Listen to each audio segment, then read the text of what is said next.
दोस्तों, स्वागत है आप सभी का हमारे नए ब्लॉग में। नए ब्लॉग की शुरुआत करने से पहले आप सभी बड़ों को मेरा प्रणाम, छोटों को ढेर सारा प्यार। मैं हूं आपकी दोस्त दीपलता, उत्तराखंड के खूबसूरत से शहर हल्द्वानी से। तो जी, डेली की तरह आज भी भागवत टाइमिंग 2:30 बजे से ब्लॉग की शुरुआत हो रही है। मैं जा रही हूँ अभी भागवत के लिए, तो चलिए बने रहिए ब्लॉग में और ले जाते हैं आपको भागवत में। और कल पता है मेरी चप्पल खो गई वहाँ पर, आज मैं बिना चप्पल के जा रही हूँ, नंगे पैर चप्पल नहीं पहन के ले जा रही हूँ। जगह बनाने से बनती है। मेरी चप्पल कल खो गई, तब मैं चप्पल नहीं पहन देर में आती है और सबसे आगे बैठ जाती है। हाँ, तो मेरे जगह बनाए रहते हैं ना मेरे दोस्त लोग वहाँ। बनाए रखूंगी सोफे में तेरे में जगह। थोड़ा वहाँ वेट करती तो चप्पल मिल जाती है। कौन? हाँ, ये तो हमारे सबसे खास पड़ोसी हैं। आओ सब आओ, देखना सब लोग अपने अपने फोन में, सब लोग अपने अपने फोन में देखना। अंकल जी का पिक्चर बनाओ। हाँ, ये पूरी पिक्चर बननी है डेली की डेली। बम्बई क्यों जाए? हमारे मित्र बिहार कम है क्या किसी से जो बम्बई चले जाए? अंकल जी आप फोन लाए हो? हम अभी कर देती हूँ।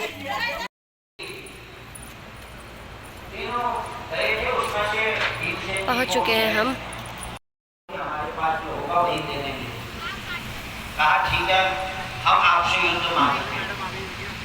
तो उसने परिचय पूछा, तो युद्ध मांगने वाले कौन हो? ब्राह्मण को ऐसे युद्ध की इच्छा नहीं रखते।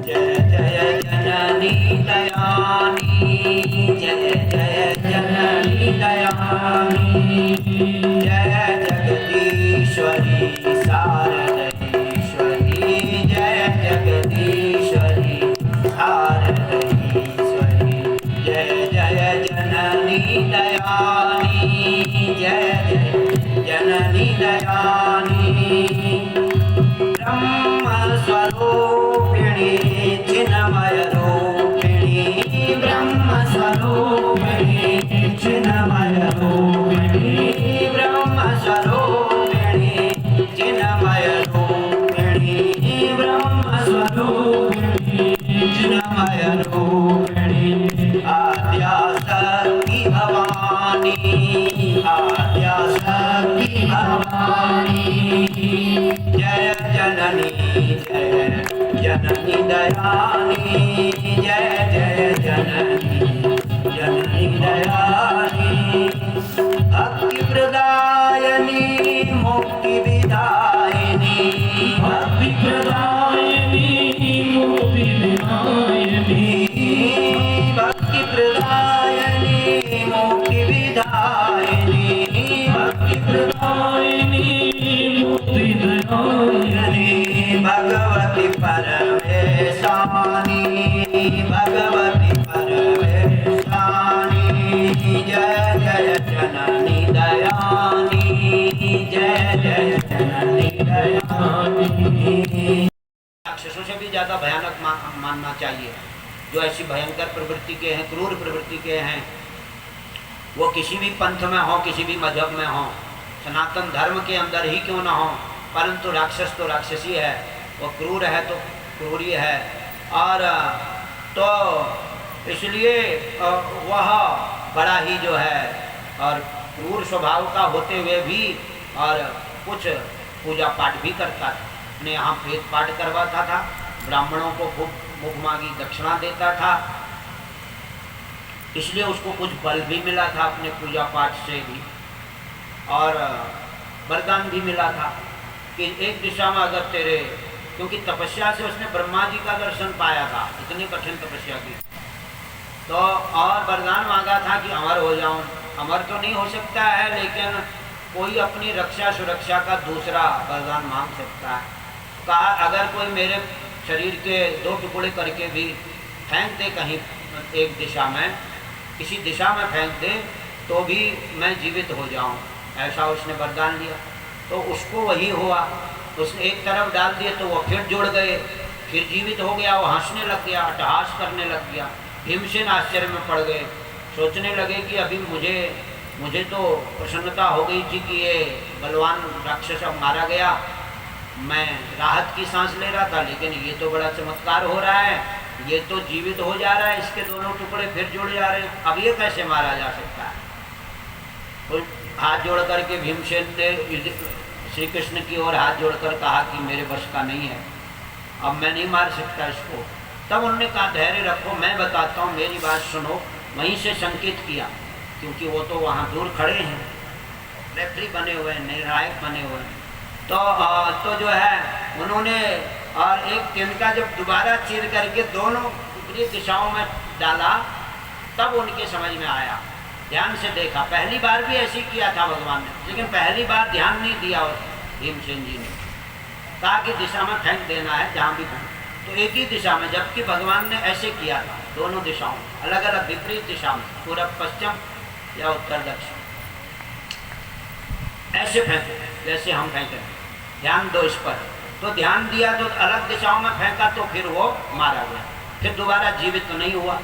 अब उसका मुकुट जो था, कुश्ती के समय मुकुट उठाकर अखाड़े में रख दिया गया था, उस मुकुट को भीमसेन ने समझा कि मैंने 28 दिन युद्ध किया है, युद्ध जीता है, मैं विजयी हूँ, इसलिए ये मुकुट पर मेरा हक है। पसंद भी आया उनके, क्योंकि भीमसेन के ही समान जरासंध का शरीर भी हट्टा कट्टा मोटा था, सिर भी बड़ा बड़ा था, तो वह मुकुट भीमसेन जी के सिर पर फिट भी आ रहा था। कहा ये मुकुट मैंने जीत लिया, क्योंकि इस राक्षस को मार लिया, अब इस राक्षस का अधिकार इसमें ने मेरा है। तो उस मुकुट को ले आए बिना अपने सयानों से पूछे, इसलिए कहा जाता है सयानों से पूछकर काम करना चाहिए। अपने सयाने लोगों से नहीं पूछा, ना युधिष्ठिर जी से पूछा, ना कृष्ण भगवान से पूछा, चुपचाप ले आए उस मुकुट को घर में। वही मुकुट परीक्षित जी के हाथ लगा आज, जबकि वो मुकुट उसके, क्योंकि भगवान कृष्ण ने कहा ठीक है ये राक्षस दुराचारी था, ये मारा गया, तो अब इसकी कोई संपत्ति आप लोगों ने नहीं लेनी है, इसके बेटे को राजा बना दो और राजपाट उसको सौंप दो। युधिष्ठिर जी ने भगवान की आज्ञा अनुसार ऐसा ही किया, लेकिन भीमसेन जी ने उस मुकुट के बारे में कुछ नहीं बताया, उसको ले आए। नहीं तो वो मुकुट उसके पुत्र जो सहदेव था उसको पहना देना चाहिए। एक तो पांडवों के भाई भी हैं सहदेव, और एक वो जरासंध के बेटे का नाम भी था, उसको राजा बना दिया गया और समझा दिया गया कि तू अपने पिता की तरह मत करना, और नहीं तो अंतिम परिणाम ऐसा ही होगा। धर्म की रक्षा के लिए काम करना, राजा का धर्म है कि वो सत्य सनातन वैदिक सनातन संस्कृति की रक्षा के लिए काम करे, क्योंकि ये विश्व का कल्याण करने वाला परम धर्म है। बाकी सब मजहब पंथ कलयुग में चलते हैं फिर नष्ट हो जाते हैं। तो इसलिए किसी भी मजहब पंथ में अगर सनातन की नकल की जाती है, केवल नकल की जाती है तो विशेष लाभ नहीं होगा, लेकिन उसको अकल के साथ भाव के साथ अपनाया जाता है तो वो फिर उस पंथ को सनातन का अंग बना दे। की महिमा पर एक छोटा सा भजन गा लेते हैं। और ये नवरात्रि चल रही है और नवरात्रि में माता का भी भजन होना चाहिए, तो एक छोटा सा भजन माता जी का गाते हैं। और क्योंकि जो भगवान की बाराही शक्ति है ना, उसका भी सप्तशती में वर्णन आता है, तो बाराही की कथा भी आज हम सुन रहे थे। तो इसलिए शिव जी जब लौटे हैं, समीक ऋषि के आश्रम में आए हैं, पानी मांगा, ऋषि ध्यान में थे, नहीं दे पाए, और ये कलयुगी बुद्धि के कारण समीक ऋषि को बुरा भला कहता है। परीक्षित महाराज जो है आज बड़ा नादान उच्छृंखल बन गया है, और परीक्षित जी ने गाली गलौज किया और समीक महाराज के लिए ढोंगी पाखंडी कहा, पानी पिलाना पड़ेगा करके ब्राह्मण जो है आँख बंद करके बैठा हुआ है, बड़ा ही धूर्त है, और उसको खुद बड़ा धूर्त बन रहा है, लेकिन ऋषि को धूर्त बता रहा है, चोर बता रहा है और पापी बता रहा है, जबकि स्वयं पापी है। तो ये भी बात है, जिसकी बुद्धि में कलयुग बैठ जाता है ना, वह कितना ही बड़ा पापी होगा, अपने को पुण्यात्मा समझेगा, महान समझेगा, दूसरे को पापी समझेगा, दूसरे के पापों को देखेगा, अपने पापों पर उसकी कभी नजर नहीं जाएगी।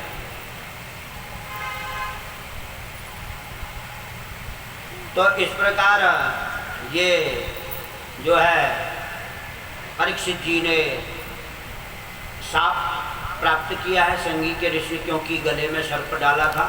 तक्षक जाति का सर्प था, नाग था।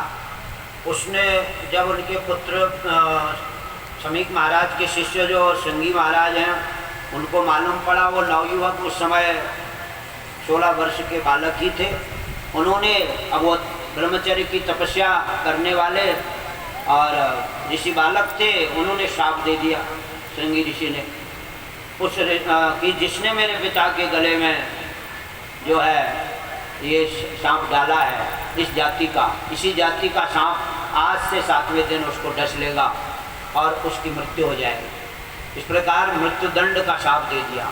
यो मई पितुष्कंद देशे प्रक्षपन्मत पंगदम पन्नगम, और तक्षकः दंशति ध्रुवम कह दिया, ये शाप दे दिया कि निश्चय ही आज से 7वें दिन उसको तक्षक नाग, तक्षक जाति का नाग आकर डस लेगा, काट लेगा।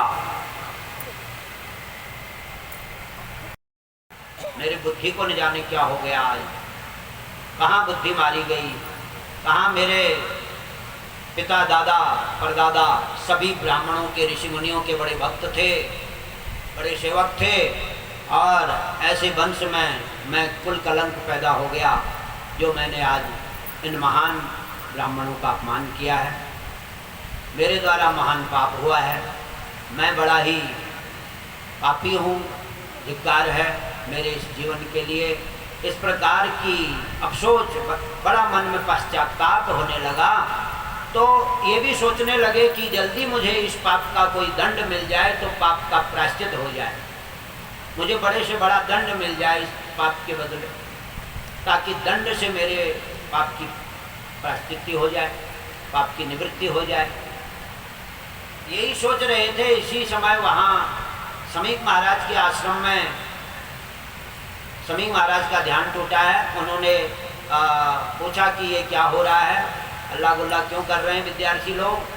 तो विद्यार्थियों ने कहा, विद्यार्थियों में जो उनके श्रृंगी नाम के विद्यार्थी थे, उसने श्रृंगी जी ने कहा कि हे पिताश्री, हे गुरु जी, आपके गले में वो राजा परीक्षित ने जो है सांप डाल दिया था, और हमने उसकी दुष्टता, उसके पापी स्वभाव को देख करके उसको शाप दे दिया है, क्योंकि ऐसे दुष्ट पापी राजा के होने से अधर्म बढ़ेगा और धरती पापियों के भार से दबने लगेगी। इसलिए ऐसे अधर्मी राजा को नष्ट हो जाना चाहिए, उसका शरीर मिट जाना चाहिए, इसलिए शाप। कहा तुमने बड़ी भूल की है, बहुत बड़ा तुमने अपराध किया है। समीक महाराज ने अपने शिष्य को समझाया, कहा अनजाने में बिना सोचे समझे तुमने शाप दिया है। मैं उठ जाता, मेरे से पूछ लेते, तब जो दंड देना था वो हम बताते, ऐसे ही तुमने कैसे दे दिया। तुम बड़े नादान चंचल विद्यार्थी हो, बड़े चंचल स्वभाव के हो। संगी ऋषि ने भी सर झुकाकर अपनी गलती स्वीकार की। ऐसे जल्दीबाजी में शाप नहीं देना चाहिए था, पहले सोच समझ लेना चाहिए था। परीक्षित जी की गलती है या कोई और कारण है, तो कुछ नहीं समझ पाए। तो फिर कहते हैं समीक महाराज को भी, उनके पिता को मतलब बहुत दुख हुआ, और वो स्वयं गए, कहते हैं राजा के पास, वहाँ हस्तिनापुर जा कर के, और राजा से मिले। कहा राजन, ऐसी ऐसी गलती हो गई हमारे शिष्यों से, जल्दी में चंचलता के कारण बालकों ने ऐसा शाप दे दिया है। अब गायत्री का बल है, युग का प्रभाव है कि शाप आपको लगेगा ही, इसलिए आप अपने बचाव का, अपने उद्धार का उपाय कर लीजिए।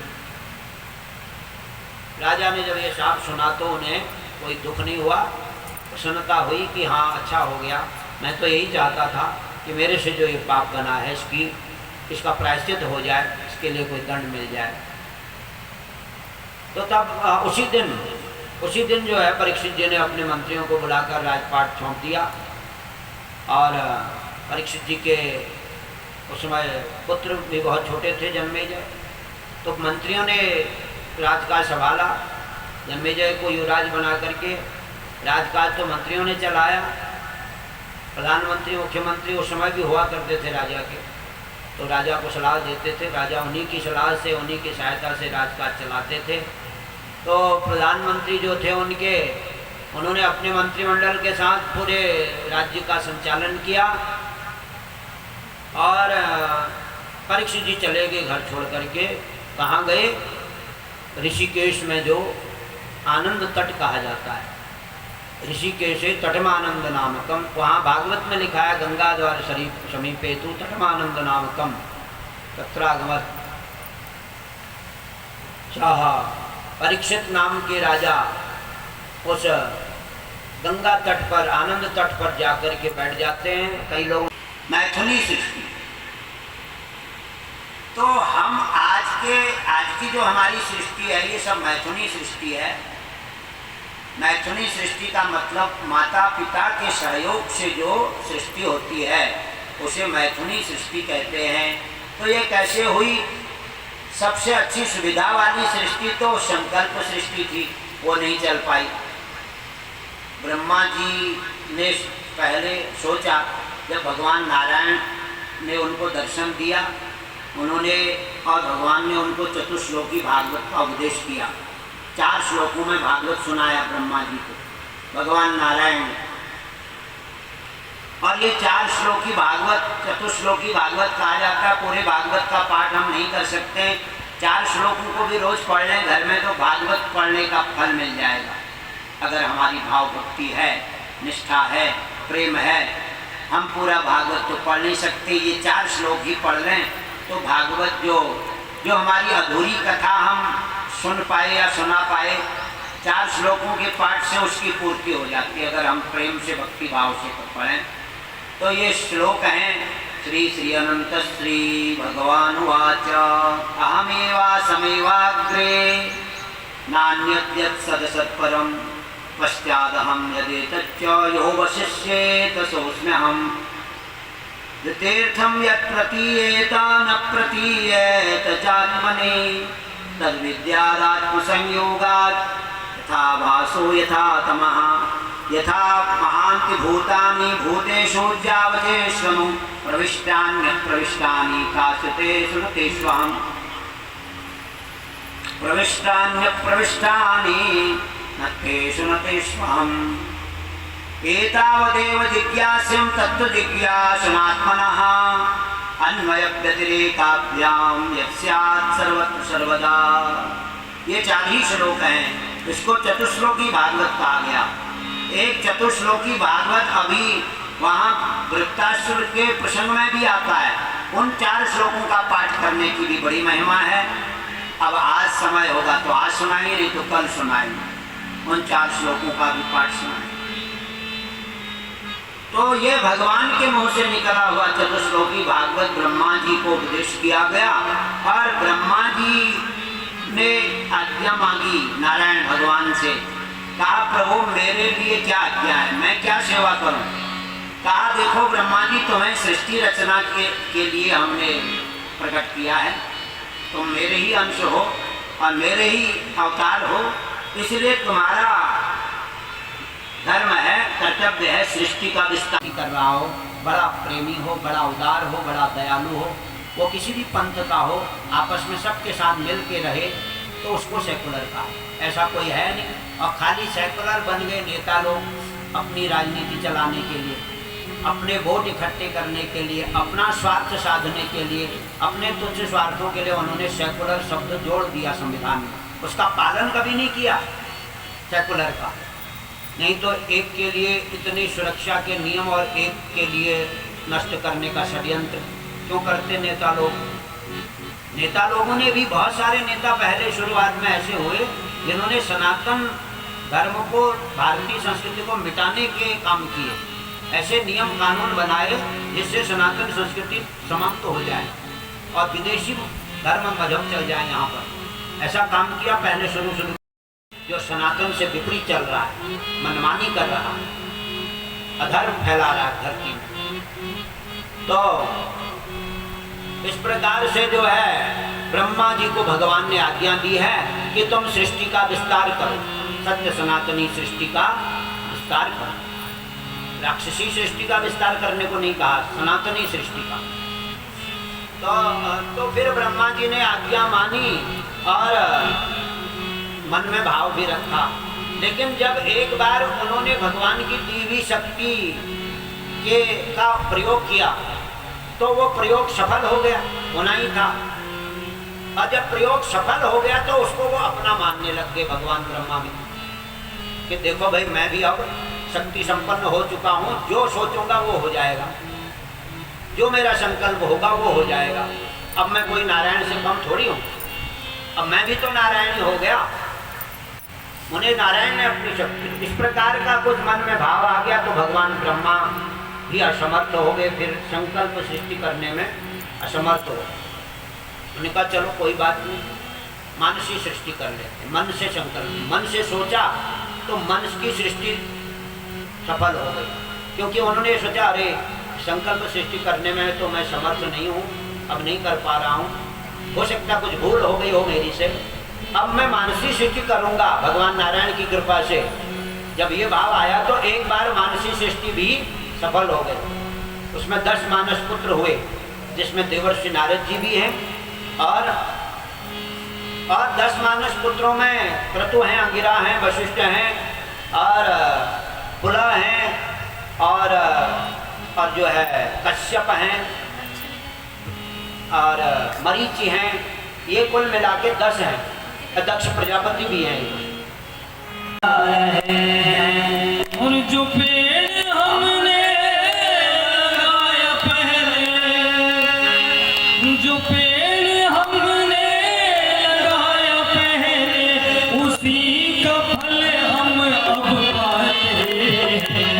छाया सृष्टि को जिस प्रभु ने, वही सृष्टि चला है। छाया सृष्टि को जिस प्रभु ने, वही सृष्टि चला है। जो पेड़ हमने लगाया पहले, जो पेड़ हमने लगाया पहले, और उसी का फल हम अब पा रहे हैं। छाया सृष्टि को जिस प्रभु ने, वही सृष्टि चला रहे हैं। छाया सृष्टि को जिस प्रभु ने, वही सृष्टि चला रहे हैं। जिन्होंने भेजा जगत में जाना, जिन्होंने भेजा जगत में जाना, जिन्होंने भेजा जगत में जाना, जिन्होंने भेजा जगत में जाना, तय कर दिया लौट के फिर से आना, तय कर दिया लौट के फिर से आना। और जो भेजने वाले हैं धरा पर, जो भेजने वाले हैं धरा पर, वही तो वापस बुला रहे हैं। छाया सृष्टि को जिस प्रभु ने, वही सृष्टि चला रहे हैं। छाया सृष्टि को जिस प्रभु ने, वही सृष्टि चला रहे हैं। जो पेड़ हमने लगाया पहले, जो पेड़ हमने लगाया पहले, उसी का फल हम अब पा रहे हैं। छाया सृष्टि को जिस प्रभु ने, वही सृष्टि चला रहे हैं। छाया सृष्टि को जिस प्रभु ने, वही सृष्टि चला रहे हैं।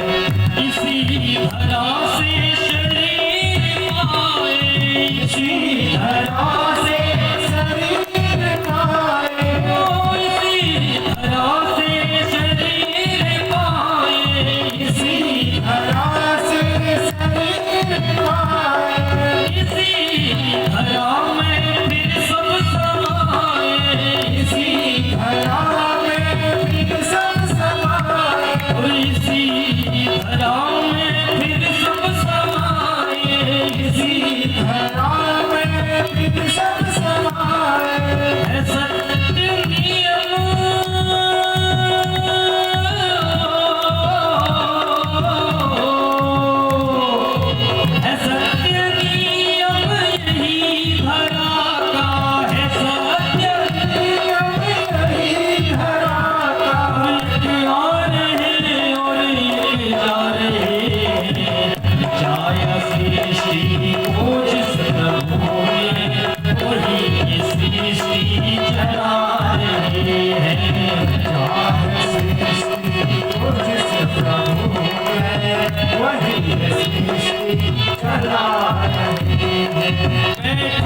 आला जी की डालियों में बैठे हैं आला जी की डालियों में समाए मेहंदी की लालियों में समाए मेहंदी की लालियों में हर डाल हर बात में समाए हर डाल हर बात में समाए गुल रंग बिरंगे खिला रहे हैं छाया सृष्टि ओजस प्रभु ने वही सृष्टि चला है छाया सृष्टि ओजस प्रभु ने वही सृष्टि चला है वही सृष्टि चला रहे हैं वही सृष्टि चला रहे वही सृष्टि चला रहे श्रीमद् भागवत महापुराण की जय व्यासदेव महाराज की कृष्ण कन्हैया लाल की जय जय। पहाड़ बना रखे तो कहीं मैदान है एकदम, कहीं जल के भरे अगाध समुद्र हैं, तो कहीं ऊंचे ऊंचे पहाड़ दिखाई दे रहे हैं। तो ये कैसी विचित्र रचना भगवान ने रची है। और मूल रूप से इस सृष्टि को 4 भागों में बांटा गया है और सृष्टि का विस्तार अब केवल 3 प्रकार से हो रहा है। क्या क्या है? मतलब अभी भी 4 प्रकार की सृष्टि हो ही रही है। स्वेदज भी हो रही है, अंडज भी हो रही है, पिंडज भी हो रही है और उद्भिज भी हो रही है। जो ये उद्भिज सृष्टि है, ये तीनों प्रकार की जो अन्य सृष्टियां हैं, इसके अलावा जो 3 प्रकार की अन्य सृष्टियां हैं, उन सृष्टियों के पालन के लिए, उनको टिकाऊ बनाए रखने के लिए उद्भिज सृष्टि है। उद्भिज सृष्टि में ये आता है ना, मतलब ये खाद्यान्न जो भी है, फल फूल शाक सब्जी और गेहूँ धान चावल आदि अनेक प्रकार के ये जो भी खाद्यान्न हैं और फल के पेड़ हैं और अनेक प्रकार की साग सब्जियां हैं। इनमें ये जमीन से ऊपर लता के रूप में, पेड़ के रूप में उत्पन्न होते हैं और इनमें फल लगता है और इन फल से हम सबका पालन होता है। तो ये पालनी सृष्टि है, भगवान की पालनी सृष्टि है। इसलिए भोजन करते समय हम लोग बोलते हैं अन्नम ब्रह्मा रसो विष्णु भोक्ता देवो महेश्वरः एवं भुक्त्वा न जानामि अन्न दोषो न दीयते। अन्न ब्रह्मा है, मतलब भगवान नारायण के अंश हैं। अन्न में जो रस है वो हमारी पालना करता है, हमारे शरीर को टिकाऊ रखता है। तो ये भगवान की उद्भिज सृष्टि है, अन्न की सृष्टि। हमारे ब्रह्मा जी ने कहा फिर हम भगवान नारायण की शरण में हैं, नारायण ही कृपा करेंगे।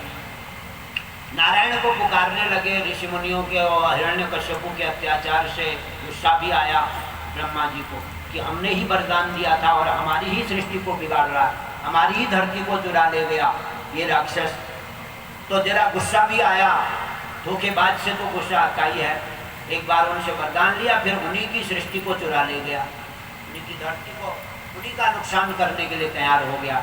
ब्रह्मा जी को क्रोध आया और क्रोध में उनकी भ्रुकुटी तन गई, मस्तक लाल, मुख लाल हो गया, आंखें भौएं तन गई।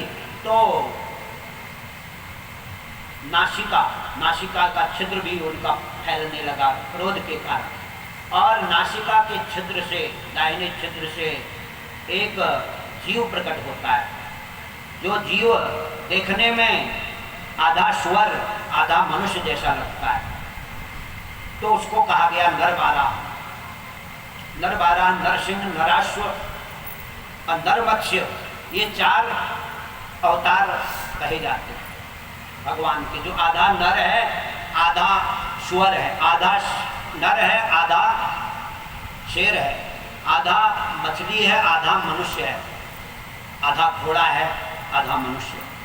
ये 4 अवतार विशेष भगवान के, आधा मनुष्य और आधा पशु इस रूप में हुए हैं। नराशु कहो या नरसिंह कहो या नरवाराह कहो या नरमत्स्य कहो। 24 अवतारों का विस्तार से तो वर्णन करने का समय नहीं मिलता है, परंतु 24 अवतारों का एक भजन ढूंढ करके सुनाएंगे जिसमें 24 अवतारों की चर्चा भी आ जाएगी, भजन भी हो जाएगा। और अब जब वो जीव निकला तो जैसे एक सम्मान का कार्यक्रम आयोजित किया गया था, ऐसे ही कार्यकर्ताओं का वो इससे आगे भी प्रतिदिन सम्मानित किया जाता रहेगा, ऐसा निर्देश हुआ है। आगे कान्हा तेरी आरती कन्हैया तेरी आरती सारा संसार करेगा कर जोर के। कान्हा तेरी आरती कन्हैया तेरी आरती सारा संसार करेगा कर जोर के। सिर पर सोहना मुकुट विराजे, सिर पर सोहना मुकुट विराजे, गले में चंदी माला साजे, गले में चंदी माला साजे। और फूलन के हार करेगा कर जोड़ के। कान्हा तेरी आरती कन्हैया तेरी आरती सारा संसार करेगा कर जोड़ के। कान्हा तेरी आरती कन्हैया तेरी आरती सारा संसार करेगा कर जोड़ के। ब्रह्मादिक तेरे यश गावे, ब्रह्मादिक तेरे यश गावे, नारद सारद ध्यान लगावे श्याम, नारद सारद ध्यान लगावे। और करे जयकार करेगा कर जोर के। कान्हा तेरी आरती कन्हैया तेरी आरती सारा संसार करेगा कर जोर के। कान्हा तेरी आरती कन्हैया तेरी आरती सारा संसार करेगा कर जोर के।